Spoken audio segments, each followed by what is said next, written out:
పెద్దపల్లి జిల్లా గోదావరి ఖనిలో హస్తం నేతల మధ్య విభేదాలు బయటపడ్డాయి. డిప్యూటీ సీఎం బహిరంగ సభ అనంతరం వేదికపైనే కొట్టుకున్నారు ఇద్దరు కాంగ్రెస్ నేతలు. డిప్యూటీ సీఎంను కలిసే సందర్భంలో రామగుండం కార్పొరేషన్ 11వ డివిజన్కు చెందిన పెద్దెల్లి ప్రకాష్, దాసరి విజయ్ మధ్య ఘర్షణ చెలరేగింది. అయితే అక్కడే ఉన్న పోలీసులు వెంటనే రంగంలోకి దిగి వారిని అడ్డుకున్నారు. నేతల మధ్య ఘర్షణతో సభా ప్రాంగణం కాసేపు రసాభాసగా మారింది.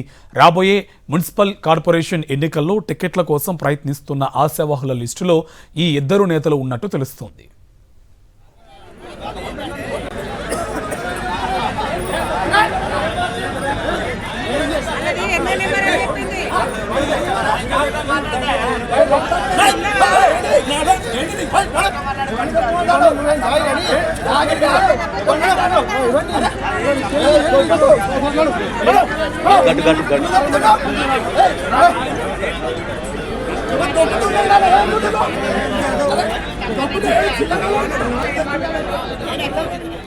దీనికి సంబంధించి పూర్తి డీటెయిల్స్ మా కరెస్పాండెంట్ రమణ మనకు అందిస్తారు. రమణ, డీటెయిల్స్ అండి.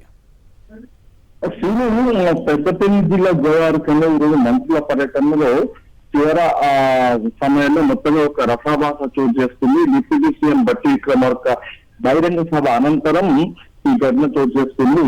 రామగుండం కార్పొరేషన్ 11వ డివిజన్ చెందిన పెద్దెల్లి ప్రకాష్, అదేవిధంగా దాసరి విజయ్ ఇద్దరు కూడా ఇప్పుడు కార్పొరేషన్ లో కార్పొరేటర్ పదవి కోసం, అంటే కార్పొరేటర్ ఆశావాహులుగా ఉన్నారు ఆ టికెట్ కోసం.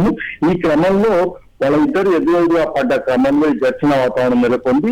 ఇద్దరు ఒకరికొకరు దుర్భాషలాడుతూ కొట్టుకోవడంతో మొత్తంగా అక్కడ ఒక రసాభాస మారింది. దీంతో మొత్తంగా రాబోయే కార్పొరేషన్ ఎన్నికల సందర్భంగా మంత్రులను కలిసే క్రమంలో ఈ రసాభాస చోటు చేస్తుంది. అయితే అక్కడ కొంతమంది కార్యకర్తలు, అదేవిధంగా పోలీసులు అడ్డుకొని వాళ్ళని కిందికి నెట్టేయడం జరిగింది. మన విజువల్స్ లో చూడవచ్చు. కిందికి నెట్టేసిన విజయ్ తో పోలీసులు వాగ్వాదం దృశ్యాన్ని కూడా మనం గమనించవచ్చు. మొత్తంగా ఒక పూర్తిగా 5 మంత్రులు వచ్చిన ఒక సభలో ఈ రసాభాస చోటు చేసుకోవడంతో ఒక గందరగోళమైన వాతావరణం మనకు కనిపించింది.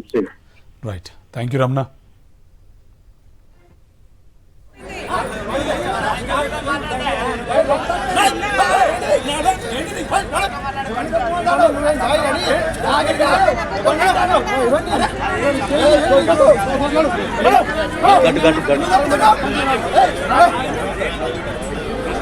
గట్టు